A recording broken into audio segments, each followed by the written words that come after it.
저희가 통상 구약을 분류할 때 욥기는 잠언, 전도서와 함께 지혜서로 분류합니다. 이는 이 세 책이 모두 지혜라는 주제를 중심적으로 다루고 있기 때문입니다.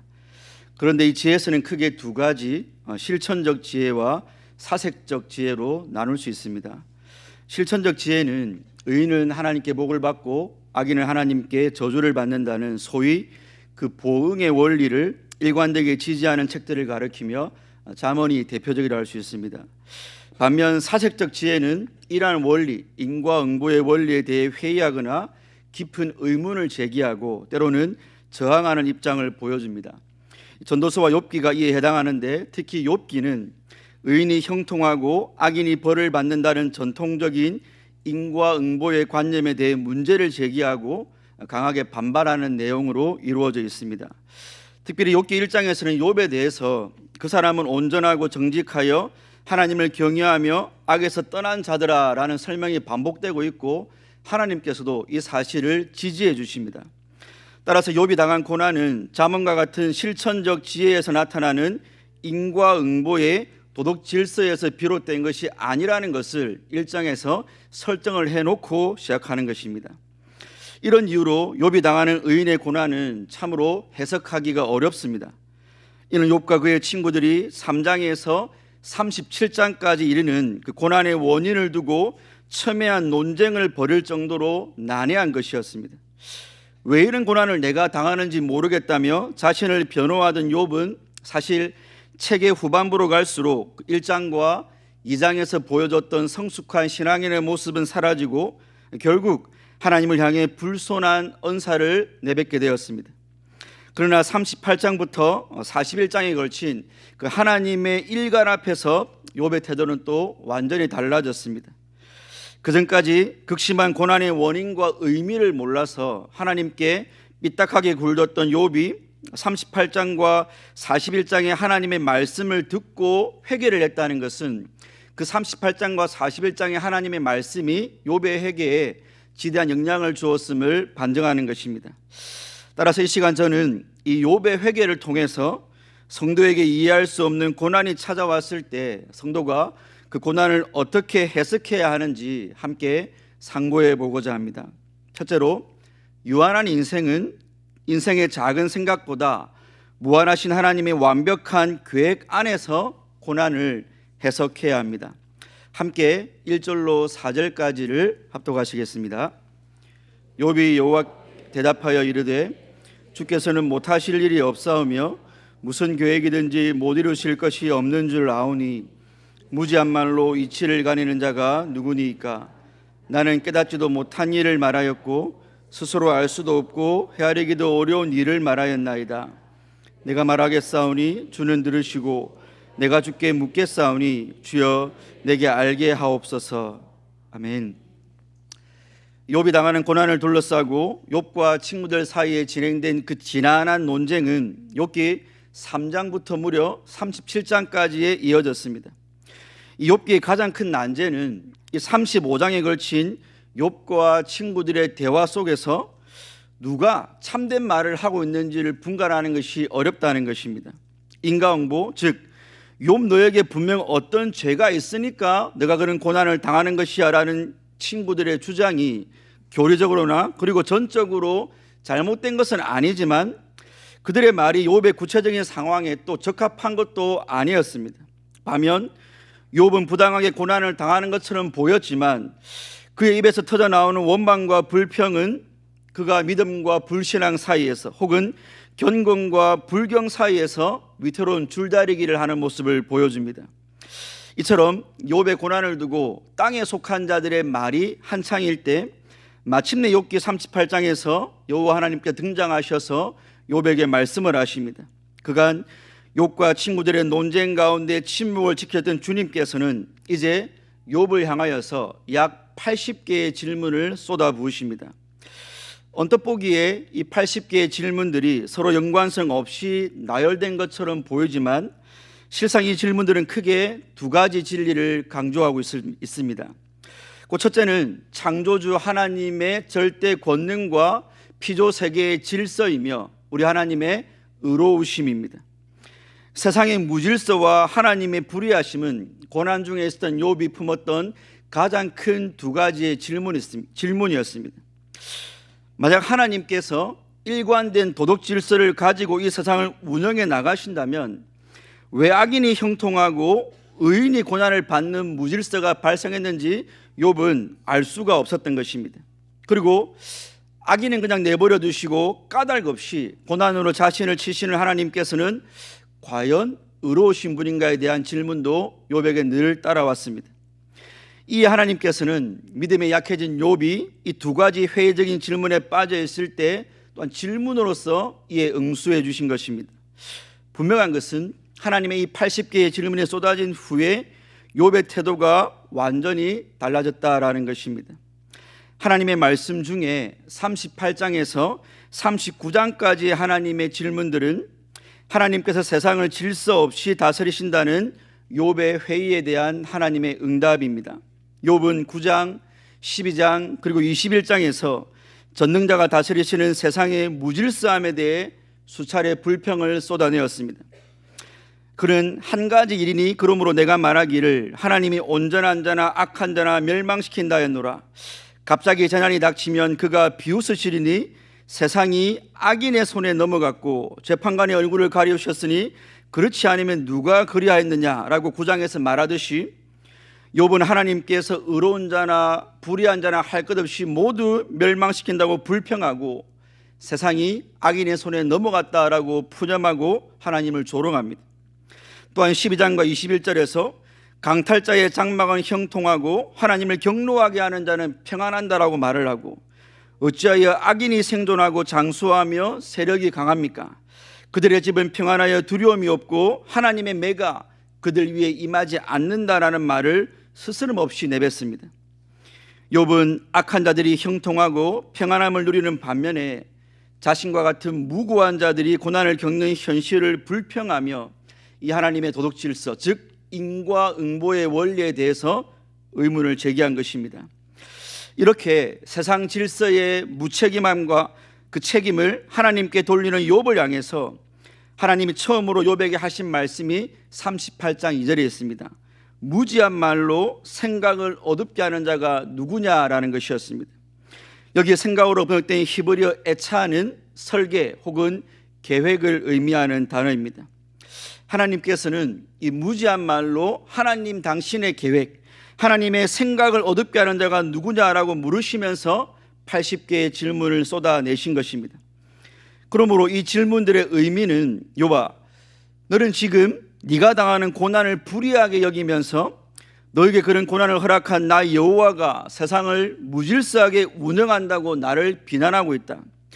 그런데 과연 너가 나의 애차, 곧 나의 계획을 다 헤아릴 수 있는 존재냐? 만약 너가 나의 애차를 다 헤아릴 수 있다면 먼저 너 눈에 보이는 그 피조 세계의 질서와 조화에 대해서 먼저 설명 한번 해봐라 라고 말씀하신 것입니다. 이 유한한 인간의 시각에는 하나님의 도덕 질서가 제대로 작동하지 않는 듯 보이고 그래서 인생에는 수많은 모순과 부조리, 즉 불합리가 존재하는 것처럼 우리는 매일 느낍니다. 그러나 무한하신 하나님의 애차, 곧 세상을 경영하시는 그분의 계획은 완전하고 질서 정연하다는 사실을 하나님께서는 수십 개의 질문을 통해서 역설하신 것입니다.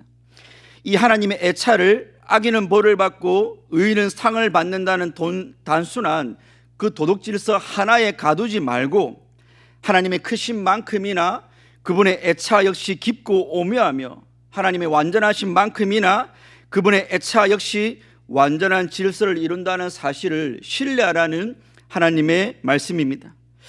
또 무한하시고 완전하신 하나님의 애차가 유한한 인생의 생각으로 모두 포착되지 않는다고 해서 그 하나님을 사람의 수준으로 끌어내리려 하지 말고 하나님의 하나님이심을 인정하며 이해할 수 없는 하나님의 애차의 영역은 그 자체로 겸손히 신비로 받아들이고 그 신비를 신비대로 수용하라는 교훈입니다. 하나님의 이 말씀과 관련된 욥의 회복의 내용이 바로 함께 읽었던 42장 1절로 4절의 본문입니다. 이 구절에서 욥은 이제 자신의 무지를 인정하며 하나님의 불가해한 계획, 즉 그 애차를 기꺼이 수용하고 있음을 보여줍니다. 다시 본문을 보시면 그는 주께서는 못하실 일이 없사오며 무슨 계획이든지 못 이루실 것이 없는 줄 압니다 라고 고백하면서 하나님이시라면 무질서를 통해서도 질서를 이루시고 그 질서를 완성하실 수 있는 그 전능하신 분임을 이제서야 인정하고 있는 것입니다. 3절을 보시면 무지한 말로 이치를 가리는 자가 누구니까 라고 하여서 38장 2절에 하나님의 말씀을 다시 한 번 더 공명한 뒤에 나는 깨닫지도 못한 일을 말하였고 스스로 알 수도 없고 헤아리기도 어려운 일을 말하였습니다 라고 하면서 그 하나님의 애차의 불가해성을 스스로 인정하고 있습니다. 이는 유한한 인생의 작은 생각으로는 그 하나님의 애차를 결코 다 알 수도 이해할 수도 없음을 인정하는 것입니다. 이제 4절에서 욥은 내가 말하겠사오니 주는 들으시고 내가 주께 묻겠사오니 주여 내게 알게 하옵소서라고 요청합니다. 사실 지금 욥의 이 말은 앞장에서 욥이 하나님께 따져 물을 때의 뉘앙스와 별로 달라 보이지 않습니다. 하지만 이것은 욥의 회개의 본문에 있기 때문에 그 의미가 전혀 다르다고 하겠습니다. 즉 이전에 욥은 자신이 판단하는 도덕 질서, 즉 인과응보의 세계관만을 가지고 하나님의 계획과 일하심이 잘못되었다고 따져 묻기 위해서 하나님 제게 한번 말씀해 보시지요 라고 했다면, 이제 42장의 욥은 자신이 하나님의 그 애차와 그 애차의 실행을 다 헤아릴 수 없는 존재임을 인정을 하고 겸손하게 그 애차를 알게 해주시기를 간구하면서 수용적이고 배우려는 자세로 변화한 것입니다. 성도 여러분, 혼돈은 해독되지 않은 질서이다라는 말이 있습니다. 이 문장은 인간이 혼돈이라고 인식하는 것이 사실 아직은 우리가 이해하지 못하고 해독되지 않았을 뿐이지 무질서가 아니다라는 사실을 일깨워줍니다. 이 표현은 오늘 고난을 해석하는 힘을 길러주는 첫 번째 원리를 잘 반영하고 있습니다. 오늘 저와 여러분들이 보시기에 무질서해 보이는 삶의 정황 한복판에서도 오류와 오차, 실수나 실패 없이 완벽하게 진행되고 있는 하나님의 애차에 대한 믿음이 우리에게 필요합니다. 특별히 신자는 무한하신 하나님께서 유한한 인생의 이성에 다 포착되시는 분이 아니시며 하나님을 도덕 질서나 자연 질서로 가둘 수 없음을 인정하는 겸손한 믿음이 필요합니다. 이를 위해 저와 여러분들이 잊지 말아야 할 것은 무한은 무한이라는 것입니다. 무한은 유한에 비해서 양적으로 더 크거나 질적으로 단순히 더 포괄적인 개념만이 아닙니다. 유한은 유한이고 무한은 무한입니다. 이는 양적으로나 질적으로 전혀 다른 차원의 것입니다. 그 무한하신 하나님께서 당신이 운영하는 애차의 아주 작은 한 부분에 그저 도덕 질서를 계시하셨을 뿐입니다. 그러므로 도덕 질서가 하나님 그분이신 것은 결코 아닙니다. 하나님께서는 그 질서와 법칙을 초월하셔서 창세전부터 세우신 그 모든 하나님의 애차, 계획을 완벽하게 성취하시는 초월의 하나님이시며 인간의 손으로는 다 헤아릴 수 없는 때로는 불가해하신 분이십니다. 이처럼 무한하시고 불가해하신 하나님의 완벽한 애차 안에서 성도 여러분 한 분 한 분을 위한 모든 하나님의 계획이 들어있고 그 안에 계획을 통하여서 여러분을 향한 하나님의 섭리가 진행되고 있는 것입니다. 혹 우리 가운데 도무지 이해할 수 없는 하나님의 일하심으로 인해 큰 공고와 어려움 가운데서 신음하시는 성도님이 계십니까? 그렇다면 여러분이 당하는 그 혼돈과 무질서라는 것이 아직은 여러분이 다 이해할 수 없는 해독되지 않은 그 무엇일지 모르겠지만 말 그대로 그것이 아직 해독되지 않은 것일 뿐 하나님의 섭리 가운데 질서 있게 진행되고 있음에 위로와 소망을 얻으실 수 있기를 바랍니다. 특별히 해독되지 않는 신자의 삶의 모든 영역이 하나님의 선하심으로 가득 차 있음을 기억하시기 바랍니다. 우리 유한한 인생에게 다 포착되지 않는 하나님의 애차의 모든 영역은, 그 나머지 영역은 바로 여러분들을 향한 하나님의 선하심입니다. 구약시대를 살았던 욥은 이 사실까지는 몰랐을지 모르겠지만 신약시대 여러분을 로마서 8장 28절의 말씀, 하나님을 사랑하는 자 곧 그 뜻대로 부르심을 받은 자들에게는 모든 것이 합력하여 선을 이룬다라고 했습니다. 사도 바울의 이 말씀 이대로 여러분이 다 이해할 수도 없고 여러분에게 다 포착되지 않는 무한하신 하나님의 그 애차는 오직 여러분의 구원의 완성을 위한 하나님의 선한 의도로 가득 차 있습니다. 그러므로 여러분이 고난을 이겨내기 위해서 그 문제를 해결할 수 있는 하나님께 도움을 구하는 것은 너무나 잘하시는 것이고 대단히 큰 믿음입니다. 하지만 그 기도를 통해서도 여전히 문제가 해결되지 않고 저 아기는 저렇게 평안하게 사는데 나는 여전히 이렇게 심한 고난을 받아야 하는가라고 생각이 드는 그 무질서의 상황 속에서도 인생에게 다 포착되지 않으시는 무한하신 하나님께서 여전히 당신의 선한 의도대로 여러분의 삶을 완성해 나가신다고 믿는 믿음은 앞선 믿음보다 훨씬 더 크고 훨씬 더 성숙한 믿음입니다. 우리 경향의 모든 성도님들은 바로 이 믿음 위에 믿음을 가지고 이해할 수 없는 그 극심한 고난의 현장에서도 다음과 같이 아뢰실 수 있기를 바랍니다. 주님은 못하실 일이 없사오며 무슨 계획이든지 못 이루실 일이 없습니다. 그러므로 저는 무지한 말로 하나님 당신의 완전한 애차를 가리우는 어리석은 자가 되지 않겠습니다. 다만 이 종을 긍휼히 여기사 경외하는 마음으로 당신께 엽줍는 이 작은 소리를 들어주시고 불가해하신 주님과 주님의 일하심을 더 알게 해 주십시오. 그리고 제가 다 알지 못하는 하나님의 애차가 저를 향한 하나님의 언약적 사랑과 자비로 가득 차 있음을 알게 하여 주십시오라고 말입니다. 이 고백이 우리 경향의 성도님들의 고백이 될 수 있기를 주님의 이름으로 축원합니다. 둘째로, 고난 중에도 하나님의 의로우심을 인정할 때 고난을 거친 믿음은 반드시 진일보합니다. 함께 5절과 6절을 합독하시겠습니다. 내가 주께 대하여 귀로 듣기만 하였사오나 이제는 눈으로 주를 배움나이다. 그러므로 내가 스스로 거두어드리고 티끌과 제 가운데에서 회개하나이다. 아멘. 욥의 회개의 후반부는 하나님의 두 번째 말씀에 대한 욥의 반응입니다. 하나님의 두 번째 말씀은 욥기 40장 6절부터 41장 전체에 걸쳐서 기록되어 있습니다. 이 하나님의 두 번째 말씀의 핵심은 40장 8절에 너가 내 공의를 부인하려느냐, 너 을을 세우려고 나를 악하다 하겠느냐라는 이 구절입니다. 이 구절을 세 번역으로 보시면 욥이 고난 중에 하나님을 향해 얼마나 어이없는 말을 했는지 알 수 있습니다. 너는 내가 하는 일을 비난하려느냐, 너는 나를 죄인으로 만들어서 너가 어렵다는 것을 입증하려냐라는 말입니다. 따라서 저와 여러분은 이 말씀을 통해서 여러분들이 욥기서를 읽을 때에 욥의 신앙을 너무 미화시키려 하시거나 욥의 일장의 신앙을 가지고 욥의 나머지 신앙을 너무 변호해 주시려고 할 필요가 없습니다.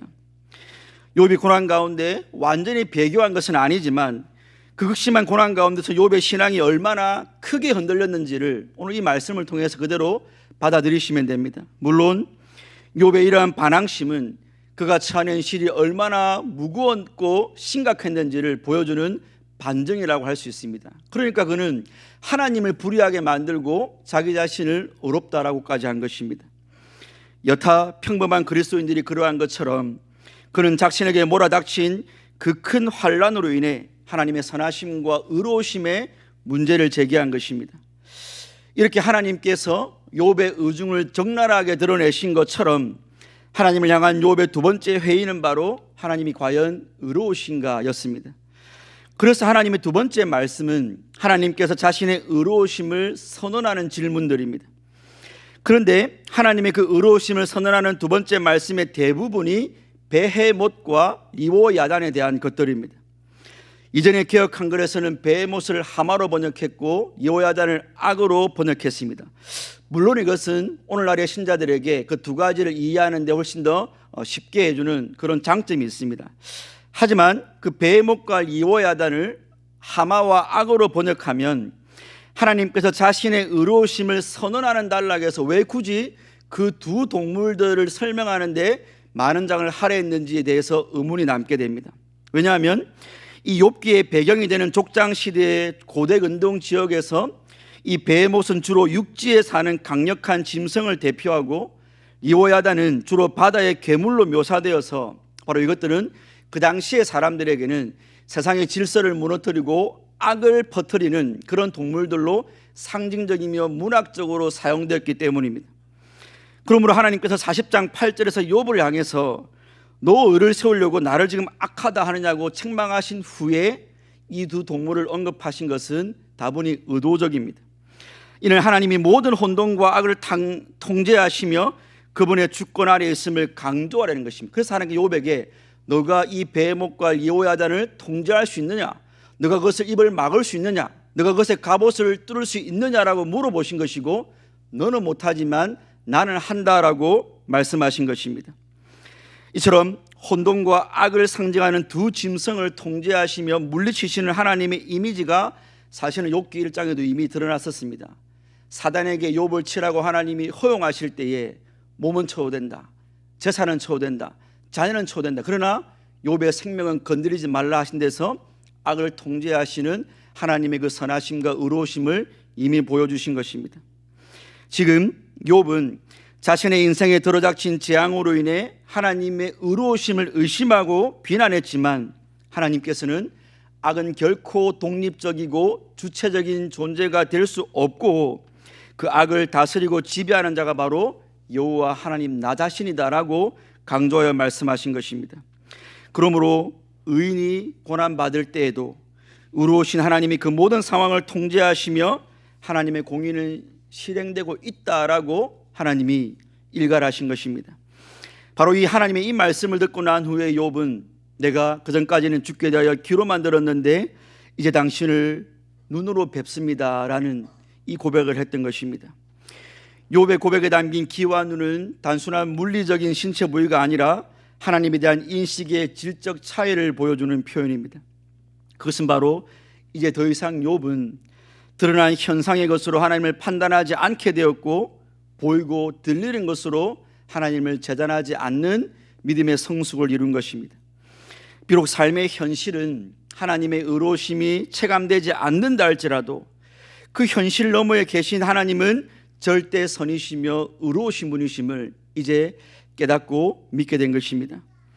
비록 자신을 향한 하나님의 일하심이 불이하게 느껴질지라도 하나님은 언제나 의로우시며 그 의로우심으로 온 세상을 다스리신다는 하나님의 계시로 인해 이제 욥은 진일보한 믿음의 단계에 이르게 된 것입니다. 이 믿음은 여러분, 맞닥뜨린 삶의 고난은 여전히 그대로이지만 고난의 한복판에서 그 고난을 통제하시며 의로우신 하나님을 바라보며 끝까지 인내하는 믿음입니다.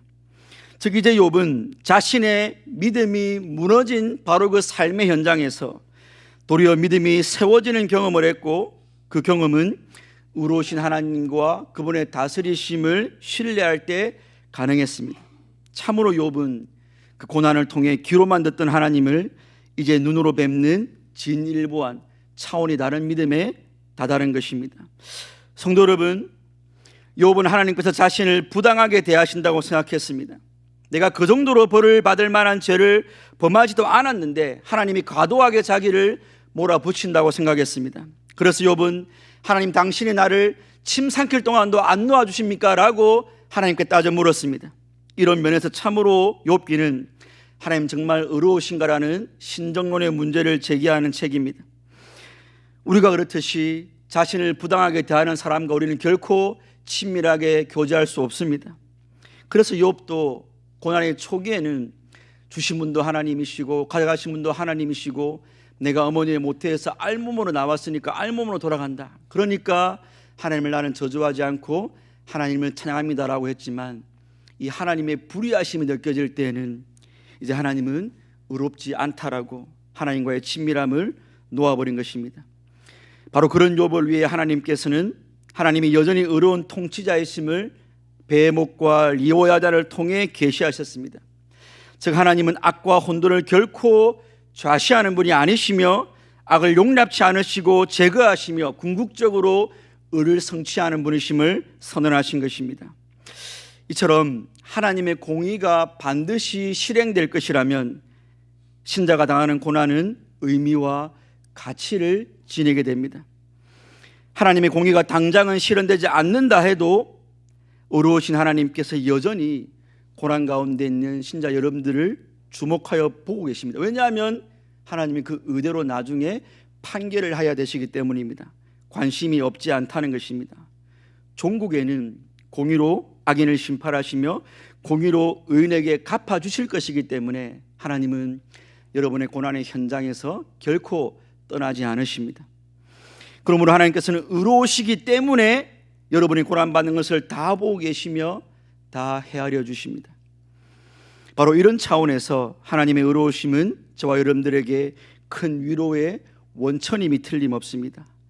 의로우신 하나님께서 결코 부당하게 여러분들을 다루시지 않기 때문입니다.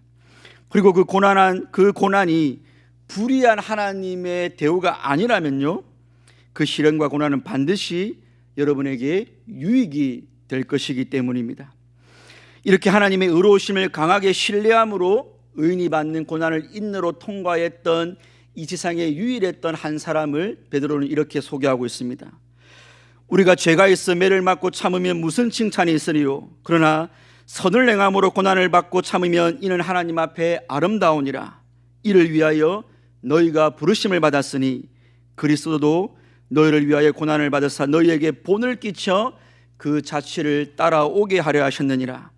그는 죄를 범하지 아니하시고 그 입에 거짓도 없으시며 욕을 당하시되 맞대 욕하지 아니하시고 고난을 당하시되 위협하지 아니하시고 오직 공의로 심판하시는 이에게 부탁하시며 이라고 했습니다. 이처럼 우리 하나님께서는 여러분들도 예수님이 가신 그 자취를 따라 선을 행함으로 고난을 받되 오직 공의로 심판하시는 하늘 아버지께 모든 것을 다 의탁하기를 바라고 계십니다.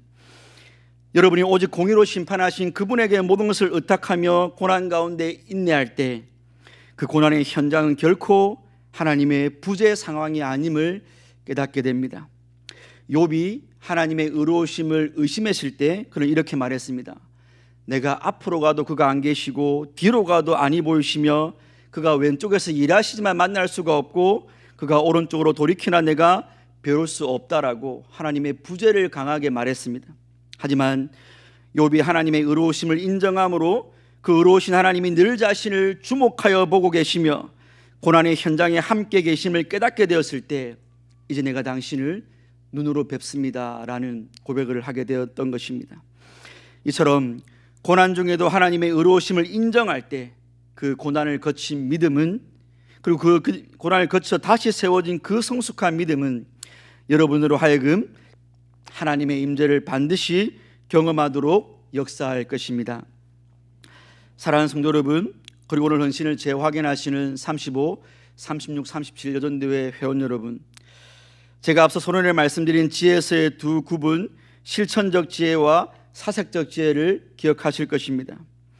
이 두 지혜를 고난과 연결해 생각해 보면 실천적 지혜는 그 도덕 질서의 규칙성을 강조하며 고난의 원인을 명확히 하여서 삶의 변화를 촉구합니다. 즉 너가 이렇게 잘못했으니까 빨리 회개하고 돌아오라라고 촉구하는 것입니다. 반면 사색적 지혜는 쉽게 설명되지 않는 고난 앞에서 하나님의 불가해성과 초월성을 겸손히 받아들이므로 신자가 고난의 의미를 해석하는 힘을 기르고 신앙을 성숙으로 이끄는 역할을 합니다. 그런데 여러분, 사람은 이 도덕 질서라는 인과관계의 틀로 사건을 해석하려는 경향이 매우 강합니다. 이로 인해 우리는 사색적 지혜마저도 이 실천적 지혜의 틀로 환연을 시켜버려서 큰 고난 가운데 있는 성도를 정죄하거나 위로를 강요하는 잘못을 범할 수가 있습니다. 고난을 통과하는 그 지체가 하나님의 불가해성과 초월성을 신앙하는 성숙한 단계에 아직 이루지 못한 것을 두고 우리는 내가 그렇기 때문에 쉽게 정죄하는 우를 범하는 것입니다. 답이 있는데, 이 답대로 하면 너가 위로를 받을 수 있는데 왜 너는 신앙이 그렇게 어려서 아직 이 하나님을 모르냐고 우리가 그 어린 신앙을 책망할 때가 있는 것입니다. 또한 내가 하나님의 의로우심에 의탁해서 위로를 받았다고 해서 상대방도 이 진리를 붙잡고 지금 당장 위로를 받아야 한다고 강요해서도 안 됩니다. 물론 그런 조언과 위로를 건네시는 분들도 사랑과 선한 마음에서 우러난 것임을 우리는 잘 압니다. 그러나 때로는 우리 인생에 너무 큰 슬픔과 너무 깊은 수렁이 닥칠 때는 그 어떤 위로의 말도 귀에 안 들어올 때가 있지 않습니까? 정답을 모르는 것이 아닌데 그 답을 자신의 상황에 적용하여 고난을 해석하고 해석을 넘어 위로와 소망을 얻기까지 길이 전혀 안 보일 때가 우리에게 한두 번쯤은 있지 않습니까? 아마 욥에게도 그런 막막함과 답답함, 두려움, 때로는 분노가 치밀었던 시간이 욥기 3장부터 37장까지의 긴 시간이었을 것입니다. 오늘 우리 가운데 욥기 3장부터 37장까지의 고난의 시간을 지나고 계시는 성도님이 계시다면 그 힘든 고난으로 인해 하나님께서 멀리 계신 것처럼 하나님의 부재가 느껴지는 그 순간에도 하나님께서는 결코 부재하지 않으시며 여러분을 한결같이 주목하시며 곁에서 함께 하고 계신 임마누엘이심을 잊지 마시기 바랍니다. 지금은 이해되지 않고 너무 힘들게만 느껴질지라도 마침내 38장에서 하나님께서 마침내 나타나셔서 욥에게 너가 당하는 고난의 의미를 밝혀주셨던 것처럼 하나님께서 여러분에게도 마침내 그렇게 역사하실 날이 올 것입니다. 언젠지는 저는 모르지만 올 것입니다. 그리고 의로우신 하나님께서 욥의 모든 고난을 헤아리시고 그의 말년에 처음보다 더 큰 복을 주셨던 것처럼 오늘 본문의 뒷부분이지 않습니까? 반드시 여러분의 삶도 회복시키시고 은혜로 채우실 것입니다. 사실 하나님은 도덕질서를 버리신 게 아닙니다. 하나님의 최종 일하심은 도덕질서에 따라서 선하게 잘 참은 욥에게 복을 주신 것입니다. 그러므로 여러분이 파산되기 일보 직전의 믿음을 근근히 붙잡고 고난의 한복판에 지쳐 쓰러져 계실지라도 그 고난의 현장에서 여러분과 늘 함께 하셨던 하나님께서 마침내 여러분을 향한 하나님의 완벽한 애차와 의로우심을 확신케 해주심으로 이 회복의 은혜를 반드시 경험하시기를 주님의 이름으로 축원드립니다.